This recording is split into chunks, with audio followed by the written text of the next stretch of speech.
Hi, hello students. Welcome to Pudiyugam Academy. நம்ம TNPSC syllabus ஃபுல்லாகவே வந்துட்டு Tamil Nadu school text book wise டாபிக்ஸாக பார்த்துட்டு இருக்கோமா. ஸோ அந்த வகையில் இன்னைக்கு 11th பாலிட்டியில் வந்துட்டு உள்ளாட்சி அரசாங்கங்கள் லோக்கல் கவர்மெண்ட்ஸ் பற்றி தான் பார்க்க போகிறோம். சரிங்களா? இது வரைக்கும் நீங்கள் நம்ம சேனலை சப்ஸ்கிரைப் பண்ணலைன்னா சப்ஸ்கிரைப் பண்ணிக்கோங்க அண்ட் அந்த பெல் ஐக்கானும் ப்ரெஸ் பண்ணிக்கோங்க. ஓகே, ஸோ உள்ளாட்சி அரசாங்கம்னா என்ன? ஸோ உள்ளாட்சி அரசாங்கம் அப்படின்றது நம்மளுடைய கிராமங்கள், நகரங்கள், மாநகரங்கள்ல மக்களுக்கான சேவைகள், வசதிகளை வந்துட்டு ஏற்படுத்தி கொடுக்கறது, உள்ளூர் பிரச்சனைகளை வந்துட்டு சரி செய்யறதுக்கான ஒரு அமைப்பு தான். ஸோ உள்ளாட்சி அரசாங்கங்களை கிராமம், நகரம், பெருநகரம், மாநகரம் அப்படின்ட்டு வந்துட்டு பாத்தீங்கன்னா சொல்லுவாங்க. அண்ட் தமிழ் மீடியம் ஸ்டூடெண்ட்ஸ் அப்படியே நான் சொல்லும் போதே நோட்ஸ் எடுத்துக்கோங்கம்மா. சரிங்களா?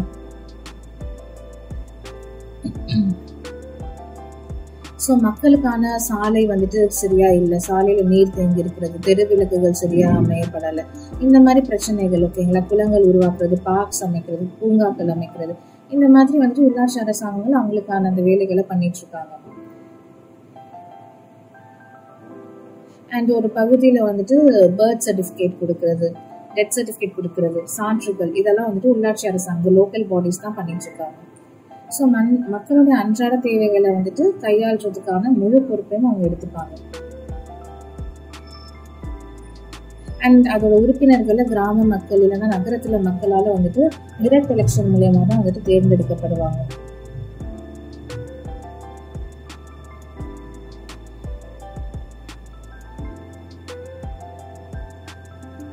ஸோ இதே கிராமம் அப்படின்னா வந்துட்டு இதே கிராம சபை எலெக்ஷன் அப்படின்னா அந்த கிராமத்துல இருக்கிற மக்களால தேர்ந்தெடுக்கப்படுவாங்க. கார்பரேஷன், முனிசிபல் எலெக்ஷன்ஸ்னா சிட்டிஸ்ல வந்துட்டு லோக்கல் பாடி எலெக்ஷன்ஸ் வந்துட்டு நடக்கும்.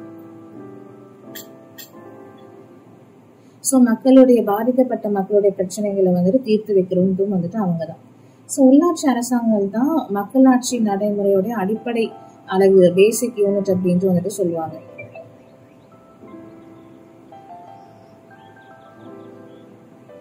ஸோ உள்ளாட்சி அரசாங்கம் அப்படின்றது மக்களோட உள்ளூர் பிரச்சனைகள் தீர்க்கிறதுக்கு, தேவைகளை பூர்த்தி செய்யறதுக்கான ஒரு அமைப்பு தான். பொதுவாக வந்துட்டு மக்கள் வந்துட்டு அவங்களுக்கான பிரதிநிதிகளை வந்துட்டு தேர்ந்தெடுப்பாங்க டைரக்ட் எலெக்ஷன் மூலமா.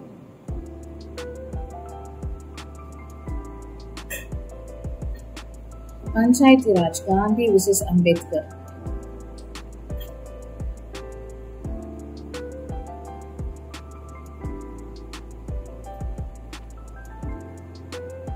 ஸோ காந்தி அவர்கள் வந்துட்டு பாத்தீங்கன்னா வில்லேஜ்ல வந்துட்டு பாத்தீங்கன்னா ஃபுல் ஃப்ரீடம் வந்துட்டு அவங்களுக்கு கொடுக்கணும் அப்படின்ட்டு சொல்லியிருப்பார். சரிங்களா? ஸோ காந்தியன் மாடல் அப்படின்றது வந்துட்டு வில்லேஜ்ல வந்துட்டு கிராம சபை உண்டாக்கணும், ஸோ அவங்களுக்கான சுதந்திரத்தை கொடுக்கணும் அப்படின்ட்டு வந்து சொல்லியிருப்பார். ஸோ அம்பேத்கர் வந்துட்டு பாத்தீங்கன்னா அந்த மாதிரி விஷயம் வேண்டாம் அப்படின்னு சொல்லியிருப்பாங்கம்மா. ஸோ அவங்களுக்குள்ள சில கருத்து வேறுபாடுகள் வந்துட்டு இருந்திருக்கும். ஸோ அதுக்கப்புறம் நிறைய காந்தியன்ஸ் சொல்லி தான் வந்துட்டு என்ன பண்ணியிருப்பாங்கன்னா பார்ட் 4ல டிபிஎஸ்பில ஆர்டிகல் 40 கிராம் பஞ்சாயத்து பத்தி வந்துட்டு மென்ஷன் பண்ணிருக்காங்க. உள்ளாட்சி அரசாங்கங்களின் வகைகள். ஸோ உள்ளாட்சி அரசாங்கங்களுடைய அதாவது வகைகள்னு சொல்லும்போது கிராமங்கள், நகரங்கள் அடிப்படையில தான் கிளாசிஃபை பண்ணப்பட்டிருக்கும். சரிங்களா? ஸோ அந்த பகுதி மக்கள் வந்துட்டு தொழில், அதாவது விவசாயம் சார்ந்த, விவசாயம் சாராத தொழிலையும் வந்துட்டு இருக்கலாம். ஸோ விவசாயம் சார்ந்த தொழில் அடிப்படையா வந்துட்டு கொண்ட பகுதி அப்படின்றது அந்த பகுதியில பெரும்பான்மை மக்கள். ஓகேங்களா? ஏன்னா எல்லா மக்களுமே விவசாயம் சார்ந்த தொழில்கள், கால்நடை வளர்ப்பு, பால் பண்ணை, இந்த மாதிரி தொழில்கள் வந்துட்டு செய்வாங்க. ஆனா நகர பகுதியில மக்கள் வந்துட்டு பாத்தீங்கன்னா சாராத தொழில்கள், ஓகேங்களா, விவசாயம் சாராத தொழில்களை தான் வந்துட்டு பண்ணிட்டு இருப்பாங்க. ஸோ இந்த மாதிரி நகரம் அண்ட் கிராமம் அப்படின்ட்டு ரெண்டாதான் நம்ம வந்துட்டு கிளாசிஃபை பண்றோம்.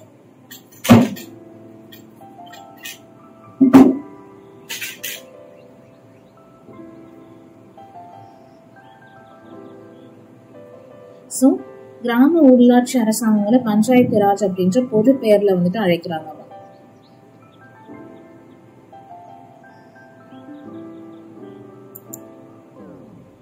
பொது பெயர்ல அழைக்கிறாங்க. அரசாங்கங்கள் பஞ்சாயத்து செய்யற, அதாவது விவாதம், அப்புறம் பேச்சுவார்த்தை, ஸோ அந்த மாதிரி வந்துட்டு பஞ்சாயத்துல வந்து நடக்கும். இந்தியாவில் நகர்ப்புற உள்ளாட்சி அரசாங்கங்கள் அப்படின்றது வந்துட்டு பொருளாதாரம், அரசியல் அடிப்படையில நகராட்சிகள் மாநகராட்சி அப்படின்ற மாதிரி விரிவுபடுத்தப்பட்டிருக்கு. ஸோ உள்ளாட்சி அமைப்புகள் நகரம் கிராமப்புறம்னு ரெண்டா பிரியுது. நகரத்துல மாநகராட்சி, நகராட்சி, நகரியங்கள், பேரூராட்சி, பாளைய வாரியங்கள்னு பிரியுது. ரூரல் வரும்போது மாவட்ட பஞ்சாயத்து, பஞ்சாயத்து யூனியன், கிராம பஞ்சாயத்து, வார்ட் அப்படின்னு சொல்லிட்டு பிரியுது. ஓகேவா?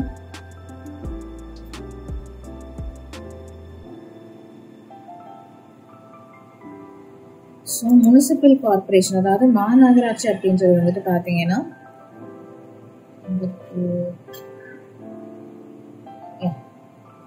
10 லட்சத்துக்கு அதிகமான மக்கள் தொகை கொண்ட பெருநகரங்கள் தாமா, சரிங்களா? ஸோ அதான் மாநகராட்சி அப்படின்னு சொல்லுவாங்க. நகராட்சி அப்படின்றது வந்துட்டு பாத்தீங்கன்னா 10 லட்சத்துக்கும் குறைவா வந்துட்டு பீப்புள் வந்துட்டு இருப்பாங்க. ஸோ அதுதான் நம்ம வந்துட்டு பாத்தீங்கன்னா கிளாஸ் 1 கிளாஸ் 2 அப்படின்னு சொல்லிட்டு வகைப்படுத்துவோம். வகை 1 வகை 2 அப்படின்னு சொல்லிட்டு.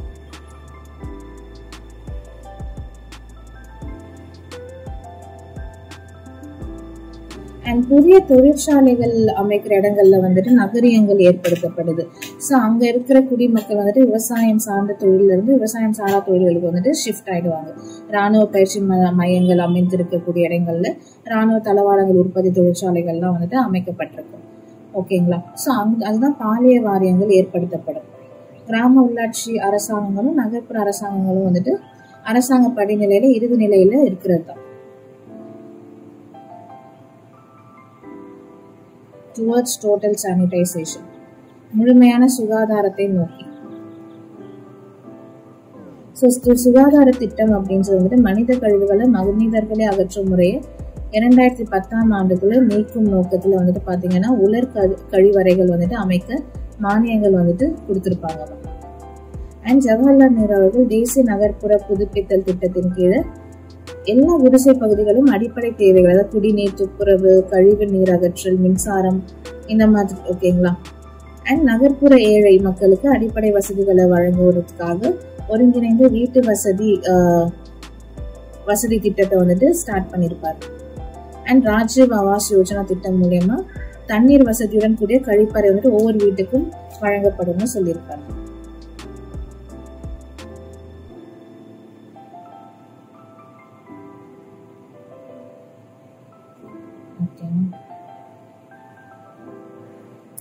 So local governments, பல்வேறு நாடுகளில் உள்ளாட்சி அரசாங்கங்கள். ஸோ உள்ளாட்சி அரசாங்கங்கள் வந்துட்டு மனித நாகரிகம் தோன்றிய காலத்துல இருந்தே வந்துட்டு பழமையான ஒண்ணுன்னு சொல்றாங்க.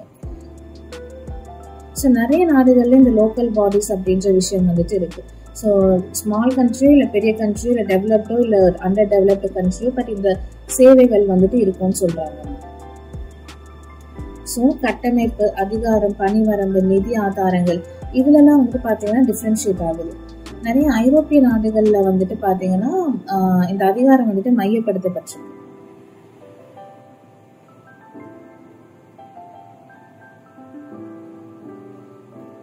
ஸோ இந்தியாவில் உள்ளாட்சி அரசாங்கங்களுடைய தோற்றம் மற்றும் வளர்ச்சி.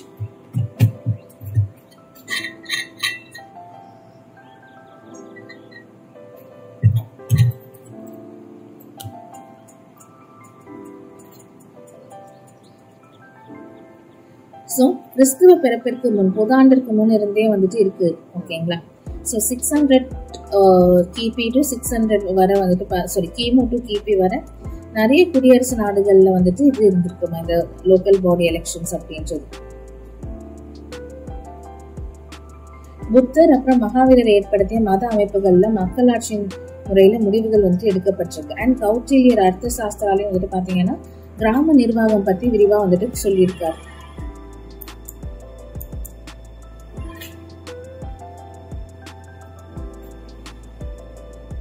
ஸோ மௌரியர்கள் வந்துட்டு பாத்தீங்கன்னா ஆட்சி காலத்துல கிராமமும் மாவட்டமும் வந்துட்டு நிர்வாக அலகுகளா இருந்திருக்கு அப்படின்ட்டு கௌட்டில்யர் வந்துட்டு சொல்லியிருக்காரு அர்த்த சாஸ்திரால. தென் இந்தியாவில வந்துட்டு கிறிஸ்துவ காலத்துக்கு முன்பே உள்ளாட்சி அரசாங்கங்கள் வந்துட்டு செயல்பட்டு வந்திருக்கு. அண்ட் சோழர் காலம், களப்பிரர்கள் காலம், பிந்திய சோழர் காலம், விஜயநகர காலம், இஸ்லாமியர்கள், முகலாயர்கள், ஆங்கிலேயர்கள் வருகை அப்படின்னு சொல்லிட்டு பாத்தீங்கன்னா எல்லா கிளாசிபிகேஷன்ஸ்லயுமே இருந்திருக்கு. முந்தைய சோழர் காலம் களப்பிரர்கள் காலத்துல வந்துட்டு லோக்கல் பாடிஸ் பத்தி ப்ரூஃப் வந்துட்டு கம்மியாதாம கிடைச்சிருக்கு.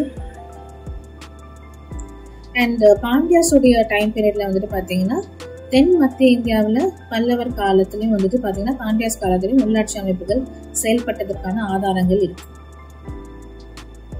அண்ட் உத்திரமேரூர் கல்வெட்டு காஞ்சிபுரம் மாவட்டத்தில் இருக்கு இல்லையா, பிற்கால சோழர் பரந்தக்க சோழன் கால கல்வெட்டுன்னு சொல்லியிருந்தோம் இல்லையா. ஸோ அதுல குடவோலை முறை மூலியமா வந்துட்டு பாத்தீங்கன்னா உள்ளாட்சி அமைப்புகள் அப்படின்றது அப்பத்துல இருந்து நம்ம வந்துட்டு தொன்று தொட்டு ஃபாலோ பண்ணிட்டு இருக்கோம் அப்படின்றது அந்த கல்வெட்டு மூலியமா நமக்கு தெரிய வருது.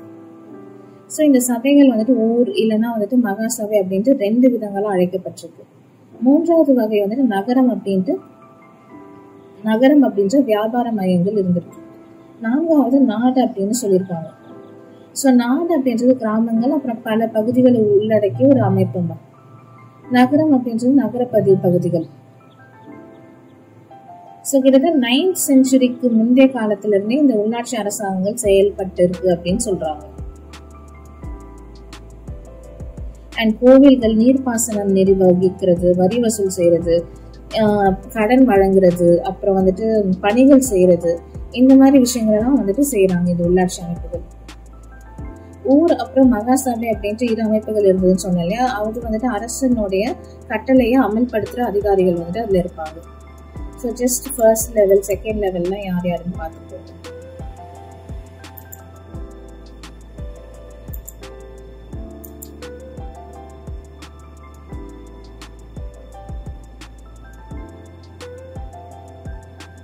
முதலாம் ராஜராஜ சோழனுடைய காலகட்டத்துல வந்துட்டு பாத்தீங்கன்னா வீரநாராயண சதுர்வேதி மங்கலம் அப்படின்ற ஊருடைய மகாசபைக்கு நாட்டுக்கு துரோகம் அளித்த துரோகிகளை சொத்துக்களை பறிமுதல் செய்ய உத்தரவிட்டதை பத்தி சொல்லியிருக்காங்க. Sir Charles Metcalfe, George Ford, so இவங்கெல்லாம் வந்துட்டு நிறைய வரலாற்று ஆசிரியர்கள் என்ன சொல்லியிருக்காங்கன்னா இடைக்கால தென்னிந்தியாவிலையும் உள்ளாட்சி அரசாங்கங்கள் வந்துட்டு வலுப்பெற்று இருந்திருக்குன்னு சொல்லியிருக்காங்க. அண்ட் முகலாயர்களுடைய ஆட்சி காலம் முகல்ஸ் டைம் பீரியட்ல வந்துட்டு அரசுகள் மாறினாலும் மத்திய அரசுக்கும் உள்ளூர் நிர்வாகத்திற்கும் இடையே அந்த உறவு வந்துட்டு அந்த உறவோடைய அடிப்படை விதிகள் வந்துட்டு எதுவும் மாறல. ஸோ பர்கனாக்கள் சர்க்கார்களா வந்துட்டு பிரிக்கப்பட்டிருக்கு. கிராம பகுதியில வந்துட்டு முகலாய பேரரசுடைய இறுதி காலங்களில் உள்ளாட்சி அமைப்புகள் டிக்ளைன் ஆயிருக்கு. அண்ட் இங்கிலீஷ் பீப்புள் வந்ததுக்கு அப்புறமா வந்துட்டு நிலவரி வசூல் பண்ற உரிமையை வந்துட்டு அவங்களே கையில எடுத்துக்கிட்டாங்க.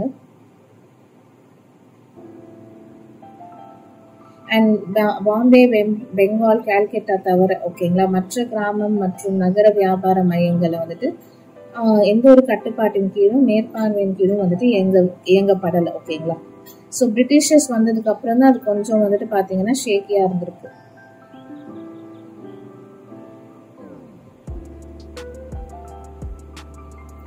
ஸோ அப்போதான் லார்ட் ரிப்பன் அவர்கள் 1882 வந்துட்டு பார்த்தீங்கன்னா என்ன சொல்றாருன்னா ஒரு தீர்மானத்தை முன்மொழிஞ்சிருப்பார். அது பற்றி ஊரக உள்ளாட்சி அமைப்புகள் ஏற்படுத்துறதும் அந்த மேற்பார்வையிடுறதும் மாவட்ட அளவில் வாரியங்களை ஏற்படுத்துறதுக்கான நடவடிக்கையை அவர் எடுத்திருப்பார். So taluks and district boards.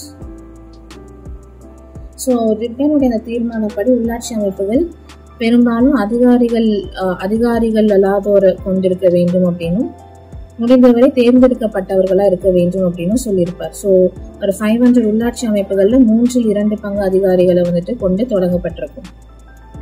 So மாவட்ட ஆட்சியாளர் தான் அவங்க பெயர்களை பரிந்துரைப்பாங்க. ஸோ ரிப்பன் பிரபுவால ஏற்படுத்தப்பட்ட உள்ளாட்சி அரசாங்கங்கள் வந்துட்டு பாத்தீங்கன்னா நிறைய பேரால விமர்சிக்கப்பட்டுச்சு. ஆங்கிலேய அரசாங்கம் 1907 மத்திய அரசிற்கும் மாகாண மற்றும் அதற்கு கீழே உள்ள அமைப்புகளுக்கும் இடையே நிர்வாகம் மற்றும் நிதி உறவுகளை பற்றி விசாரிக்கிறதுக்காக ஒரு விசாரணை ஆணையத்தையும் ஃபார்ம் பண்ணிருப்பாங்க. அப்போ நிர்வாக அமைப்பு என்ன சொல்லியிருப்பாங்கன்னா அதை மேம்படுத்தணும்னு சொல்லியிருப்பாங்க. அதுக்கப்புறம் தான் இரட்டை ஆட்சி அப்படின்ற ஒரு விஷயம் வந்திருக்கும்.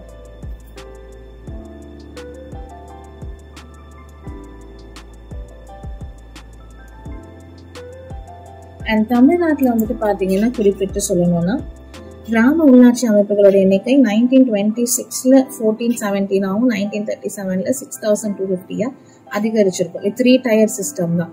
மாவட்ட, வட்டாரம், அப்புறம் கிராம லெவல்ல இருக்கு.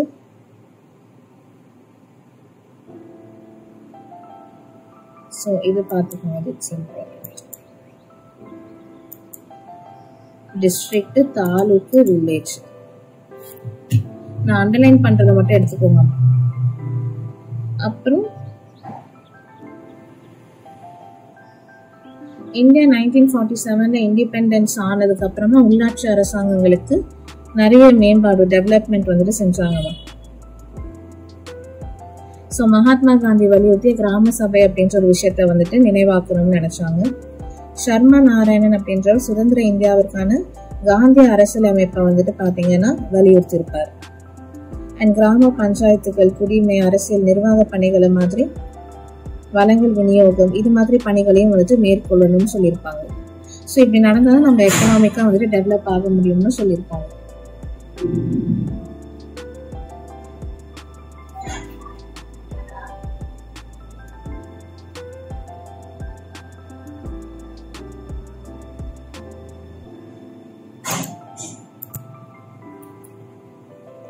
ஓகேவா?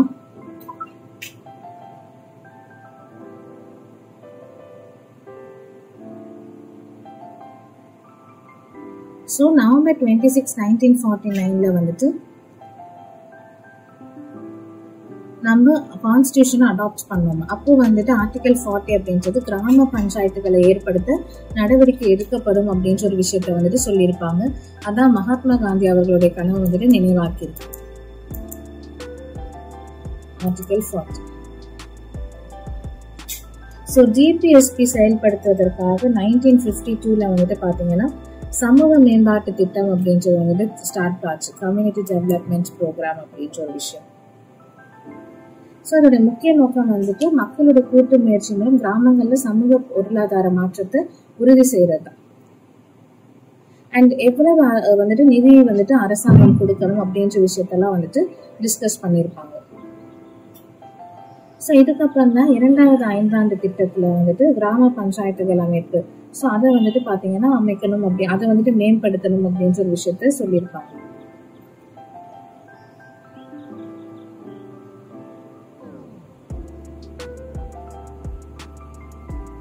அண்ட் பல்வந்த் ராய் மேத்தா குழு,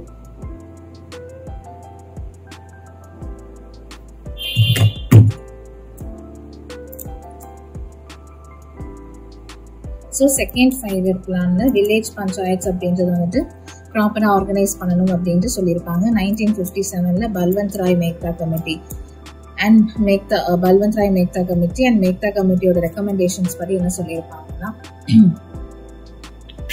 நிர்வாக பரவலாக்கப்பட வேண்டும், நிர்வாக உள்ளாட்சி அமைப்புகள் கட்டுப்பாட்டில் இருக்க வேண்டும் சொல்லியிருப்பாங்க.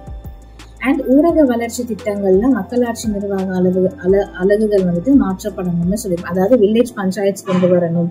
அண்ட் அந்த பஞ்சாயத்துக்கான பிரதிநிதிகளை வந்துட்டு டைரக்ட் எலெக்ஷன் மூலியமா, நேரடி தேர்தல் மூலியமா மக்கள் வந்துட்டு செலக்ட் பண்ணணும்னு சொல்லியிருப்பாங்க. அண்ட் மாவட்ட அளவில் ஊராட்சி ஒன்றிய தலைவர்கள், சட்டமன்ற உறுப்பினர்கள், நாடாளுமன்ற உறுப்பினர்கள், மாவட்ட அளவில் சுகாதாரம், விவசாயம், கால்நடை, கல்வி அலுவலர்கள் இவங்க எல்லாரையுமே வந்துட்டு ஒரு உறுப்பினர்கள் கொண்ட குழுவா வந்துட்டு ஏற்படுத்தணும்னு இந்த குழு பரிந்துரைச்சிருப்பாங்க. ஸோ மேத்தா குழுவுடைய அந்த ரெக்கமெண்டேஷன்ஸ் வந்துட்டு எல்லாராலையுமே ஏற்றுக்கொள்ளப்பட்டுச்சு. அண்ட் நிறைய ஸ்டேட்ஸ்ல வந்துட்டு பஞ்சாயத்து ராஜ் ஆக்ட்ஸ் வந்துட்டு போட்டாங்க. ஓகேங்களா? ஸோ கிட்டத்தட்ட வந்துட்டு 1960 வாக்குல வந்துட்டு பாத்தீங்கன்னா பஞ்சாயத்து ராஜ் அமைப்புகள் வந்துட்டு நம்ம நாட்டிலே 90% ஆஃப் த ஸ்டேட்ஸ்க்கு கொண்டு வரப்பட்டுச்சு.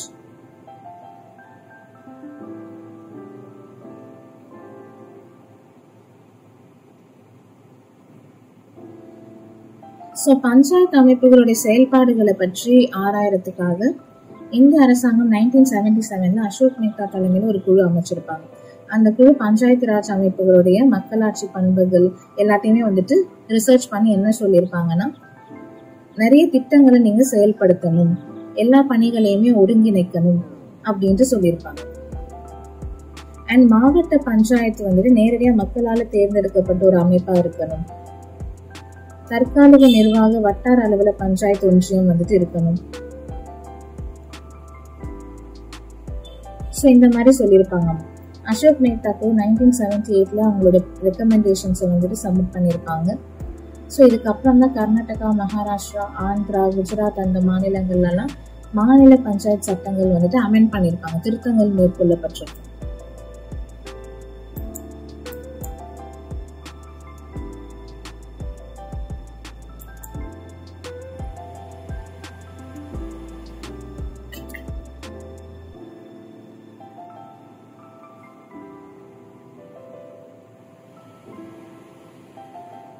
ஸோ அதுக்கப்புறம் உள்ளாட்சி அரசாங்கங்களை வலுப்படுத்துறதுக்கு 1978 86 வரைக்கும் நிறைய கமிட்டிஸ், நிறைய குழுக்கள் வந்துட்டு ஏற்படுத்தப்பட்டிருக்கும்.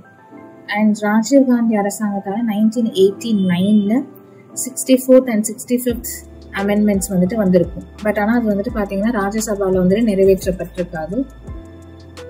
பட் அந்த அமெண்ட்மெண்ட்ஸ் மட்டும் அதோட நம்பர் மட்டும் பார்த்துக்கணும். ஸோ அதுக்கப்புறம் வந்துட்டு பார்த்தீங்கன்னா 73rd and 74th amendment bills of 1992 இதுதான் இந்தியன் பார்லிமெண்ட்ல பாஸ் ஆயிருக்கும் 1993ல. ஸோ அதுபடி தான் வந்துட்டு பார்த்தீங்கன்னா புதிய பகுதிகள் 2 நியூ பார்ட்ஸ் வந்திருக்கும், பார்ட் 9 and பார்ட் 9A அப்படின்னு சொல்லிட்டு.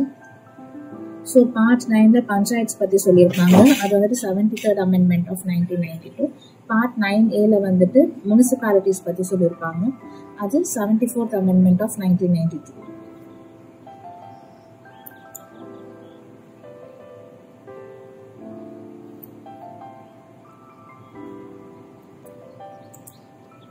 ஸோ 73rd சட்ட திருத்தம்.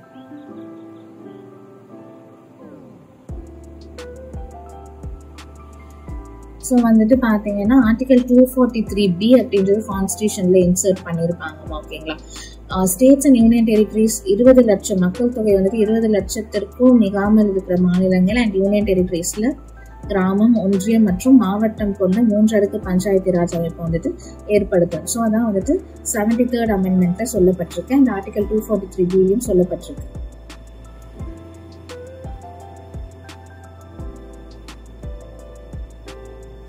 ஸோ ஒரு கிராம பஞ்சாயத்து எல்லையை வந்துட்டு அந்த ஸ்டேட்டோட கவர்னர் தான் வந்துட்டு தீர்மானிக்கணும்.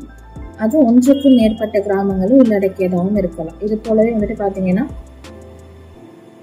மாநில அரசுக்கு பஞ்சாயத்துகள் அமைப்பதிலும் பஞ்சாயத்து ஒன்றியங்கள் அமைப்பதிலும் வந்துட்டு முழு இண்டிபெண்டன்ஸ் இருக்கு. அண்ட் 11th ஷெட்யூலும் இன்சர்ட் பண்ணியிருப்பாங்க இந்த அமெண்ட்மெண்ட்ல, 11வது அட்டவணை. ஸோ அந்த 11th ஷெட்யூல்ல என்ன சொல்லியிருப்பாங்கன்னா பணிகள் என்ன, பஞ்சாயத்தோட ஒர்க் என்ன அப்படின்ற விஷயங்கள்ல வந்துட்டு 11th ஷெட்யூல்ல சொல்லியிருப்பாங்க. ஸோ கிராம அளவில் கிராம பஞ்சாயத்து இருக்கும், மாவட்ட அளவில் மாவட்ட பஞ்சாயத்து இருக்கு. அண்ட் வந்துட்டு 20 லட்சத்துக்கு மேல் மக்கள் தொகை இருக்கிற மாநிலங்கள்ல கிராமம் மற்றும் மாவட்ட பஞ்சாயத்துகளுக்கு இடைப்பட்ட அளவில் இடைநிலை பஞ்சாயத்துகள் இருக்கு, இன்டர்மீடியட் பஞ்சாயத்துன்னு சொல்லுவாங்க. ஸோ அது இருக்கு. ஸோ ஒரு பஞ்சாயத்துல இருக்கிற எல்லா இடங்களுக்கும் தொகுதி மக்களுடைய நேரடியான தேர்தல் மூலமா தான் நிரப்பப்படணும். கிராம பஞ்சாயத்தோட வாக்காளர்களை வந்துட்டு கிராம சபை அப்படின்னு சொல்லுவாங்க. ஸோ ஒரு கிராம பஞ்சாயத்துல வாக்காளர் பட்டியல எல்லா கிராம சபை உறுப்பினர்களும் வந்துட்டு அதுல இருப்பாங்க.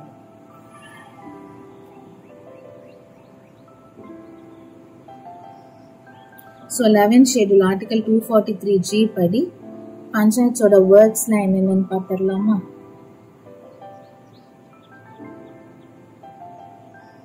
ஸோ விவசாயம் மற்றும் விவசாய பணிகள் செய்யறது, நில மேம்பாடு, நில சீர்திருத்தங்களை அமல்படுத்துறது, நிலங்களை ஒருங்கிணைக்கிறது, சிறிய நீர்ப்பாசனங்கள், நீர் ஆதாரங்களை பெருக்கிறது, கால்நடை வளர்ப்பு, கோழி வளர்ப்பு, பால் பண்ணை, மீன் வளம், காடுகள் பராமரிக்கிறது, சிறு தொழில்கள், உணவு பதப்படுத்தும் தொழில்கள், இந்த மாதிரி நிறைய பணிகள் வந்துட்டு இருக்கு.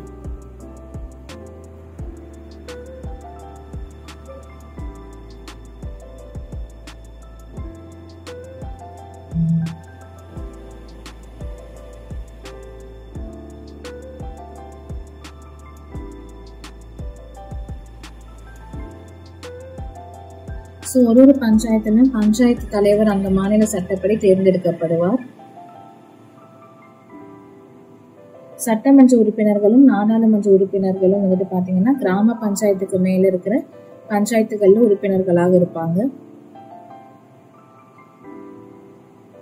அண்ட் நம்ம சிஸ்டம் வந்துட்டு 3 டயர் பஞ்சாயத்து சிஸ்டம் தான், 3 அடுக்கு கொண்ட பஞ்சாயத்து சிஸ்டம்ஸ். ஸோ இதுல வந்துட்டு தாழ்த்தப்பட்டோர் மற்றும் பழங்குடியினருக்கு இடஒதுக்கீடு கொடுக்கப்படுது. அண்ட் பெண்களுக்கும் வந்துட்டு பாத்தீங்கன்னா 1/3 ஆஃப் ரிசர்வேஷன் வந்துட்டு கொடுக்குறாங்க. பஞ்சாயத்துகளோட பதவி காலம் அப்படின்னு சொல்லி வந்துட்டு 5 years.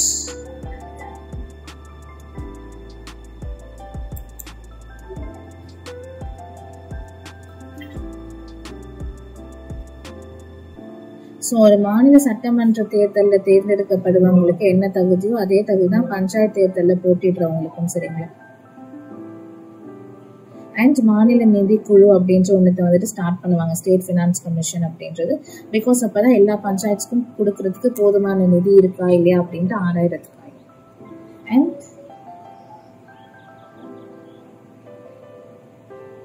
2011 சென்சஸ் படி 2,50,000 வில்லேஜ் பஞ்சாயத்து வந்துட்டு இந்தியாவில் இருக்கு.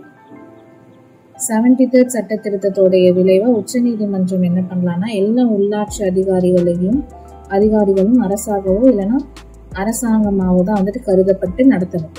ஸோ அதனால பஞ்சாயத்துகள் வந்துட்டு பார்த்தீங்கன்னா சட்டப்பூர்வ தன்மை வந்துட்டு அவங்களுக்கு கொடுக்குறாங்க.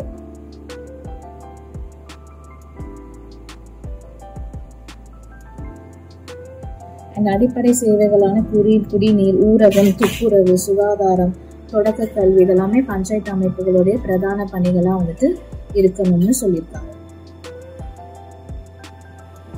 ஸோ பஞ்சாயத்து ராஜ் அமைப்பை முதல்ல இந்தியாவில் அமைச்சது வந்துட்டு October 2, 1959 ஜவஹர்லால் நேரு அவர்கள் நாகூர் அப்படின்ற ஒரு இடம் ராஜஸ்தான்ல தான் வந்துட்டு ஃபர்ஸ்ட் போய் ஸ்டார்ட் பண்ணியிருப்பாரு.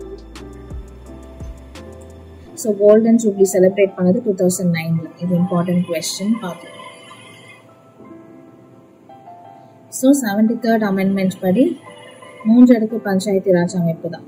டிஸ்ட்ரிக்ட் பஞ்சாயத்து, மாவட்ட பஞ்சாயத்துகள், ஊராட்சி ஒன்றிய குழு, கிராம பஞ்சாயத்து சபை அப்படின்ட்டு வந்துட்டு இருக்கு. அது ஒரு ஆலோசனை அமைப்பு மாதிரி. ஸோ இந்த கிராம சபால வந்துட்டு பார்த்தீங்கன்னா மீட்டிங்ஸ் வந்துட்டு ஒரு ஆண்டில் 4 தடவை நடக்கணுமா, சரிங்களா? ஸோ Jan 26 ரிபப்ளிக் டே அப்போ, May 1 உழைப்பாளர் தினம் அப்போ, August 15 சுதந்திர தினம் அப்போ, October 2 காந்தி ஜெயந்தி அப்போ நடக்கும். Next 74th constitutional amendments bill. So இதை நாகர்பலிகா திட்டம் அப்படின்னு சொல்லுவாங்க, நாகர்பலிகா பில் அப்படின்னு சொல்லுவாங்க.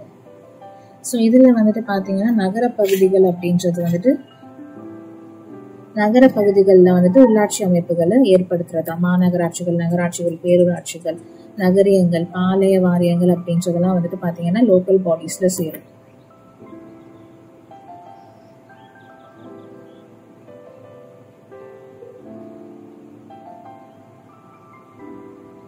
ஸோ இந்த அமெண்ட்மெண்ட் வந்ததுக்கு அப்புறமா சென்ட்ரல் கவர்மெண்ட் வந்துட்டு 1 year டைம் பீரியட் கொடுத்துருப்பாங்க. எல்லா ஸ்டேட்ஸ்லையுமே வந்துட்டு பஞ்சாயத்து ராஜ் சிஸ்டம் வந்துட்டு சட்டங்கள் ஏற்றது, சட்டங்களை திருத்துறதுக்கான 1 year டைம் பீரியட் கொடுத்துருப்பாங்க.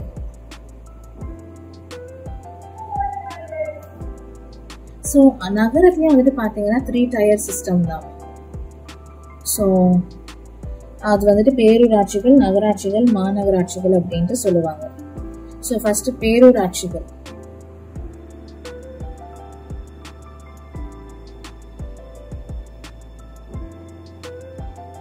ஸோ ஒரு ஊரக பகுதி நகர பகுதியாக உயரக்கூடிய நிலையில இருந்தால் அந்த பகுதியை பேரூராட்சின்னு சொல்லுவாங்க. ஸோ மக்கள் தொகை 5,000க்கும் மேலே 15,000க்கு கீழே வந்துட்டு இருந்தால் அதை வந்துட்டு பேரூராட்சி அப்படின்னு சொல்லுவாங்க.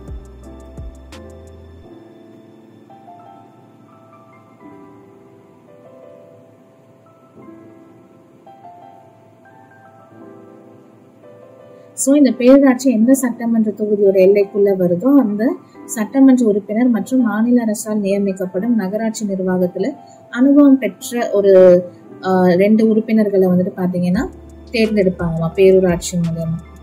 இந்த நியமிக்கப்பட்ட உறுப்பினர்கள் வந்துட்டு பேரூராட்சி கூட்டங்கள்ல கலந்துட்டாலும் வாக்களிக்கும் உரிமை வந்துட்டு அவங்களுக்கு கிடையாது. அண்ட் இவங்களுக்கான பதவிக்காலம் 5 years தான். பேரூராட்சிகள் பகுதிகளை சிறு தொகுதிகளா பிரிச்சு அதை வார்டு அப்படின்னு சொல்லுவாங்க. ஒவ்வொரு வார்டுக்கும் ஒரு வார்டு உறுப்பினரை வந்துட்டு தேர்ந்தெடுப்பாங்க. ஸோ அந்த பேரூராட்சி பட்டியலில் இருந்த தவிர அப்புறம் வந்துட்டு பழங்குடியினர். ஸோ இவங்களோட எண்ணிக்கையில ஒட்டுமொத்த மக்கள் தொகை எண்ணிக்கைக்கும் இல்லை விகிதாச்சாரத்தின் அடிப்படையில் அவங்களுக்கு இடஒதுக்கீடு கொடுக்கப்படும். அண்ட் பெண்களுக்கும் வந்துட்டு பாத்தீங்கன்னா இடஒதுக்கீடு கொடுப்பாங்க. பேரூராட்சியில தேர்ந்தெடுக்கப்பட்ட உறுப்பினர் ஒருவரை தலைவராகவும் மற்றொருவரை துணைத் தலைவராகவும் வந்துட்டு தேர்ந்தெடுப்பாங்க.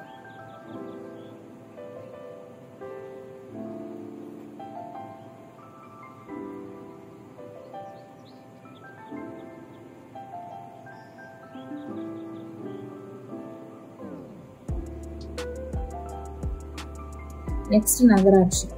மக்கள் தொகையில 15,000க்கும் மேல வந்துட்டு 3 லட்சத்துக்கு கீழும் வந்துட்டு இருக்கிற பகுதிகளை நகராட்சிகள் அப்படின்னு சொல்லுவாங்க. அதோட வரி வருவாய் மற்ற வருவாய்களை அரசு நிர்ணயித்துக்க அளவுக்கு இருக்கணும்.